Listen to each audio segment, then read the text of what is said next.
From the Newstalk ZB newsroom, this is Newsfix. Good morning. In this update, a horror afternoon on a stretch of road in the South Island. 3 people died in a multi-vehicle crash on State Highway 8 at Pukaki near Twizel around 1:30 yesterday afternoon. 5 others have moderate to serious injuries. Joey Dwyer reports. The crash involving 2 vehicles and a motorcycle happened between Hayman Road and Tekapo Canal Road.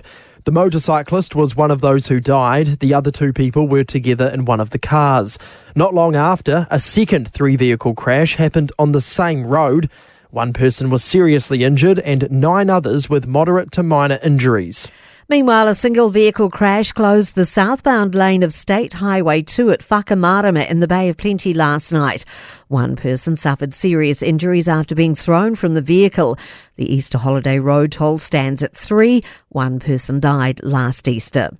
More firefighters will be returning to a blaze in Auckland's Kawakawa Bay today after 2 crews worked through the night. Crews were called to the bushfire on Kawakawa Bay Coast Road shortly after 1 p.m. yesterday. Fire and Emergency Shift Manager Josh Pennyfather says at one point the blaze reached 12 hectares in size.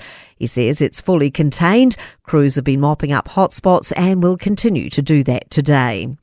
The housing market appears to have rebounded. One Roof figures for the 3 months to the end of March show property values in 60% of the country's suburbs up year on year. The strongest lifts are in higher value Canterbury suburbs, including Merivale and Fendleton, and low price suburbs on the west coast. One Roof editor Owen Vaughan says a year ago the market was in a fairly fragile state. Prices were dropping, the mood was pretty glum, we're in that interest rate raising cycle. There wasn't much to feel good about. I'm Kay Gregory and that's news.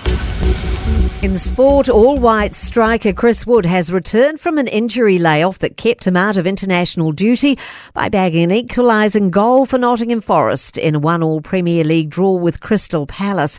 The points lift Forest out of the relegation zone on goal difference after Luton Town lost 2-1 at Tottenham. Bottom place Sheffield United's drawn 3-3 with Fulham. Chelsea and second-to-last Burnley drew 2-2 at Stamford Bridge, while Bournemouth beat Everton 2-1. Earlier, Newcastle pipped West Ham 4-3. The unbeaten Hurricanes are sweating on the health of halfback Cam Roigard after he was taken from the field with a knee injury in the 47-12 Super Rugby win over the Highlanders in Dunedin. And Kiwi squash ace Paul Cole has booked a spot in the London Squash Classic semi-finals with a 2-1 win over Englishman George Parker. That's sport. For more news, listen to Newstalk ZB live on iHeartRadio.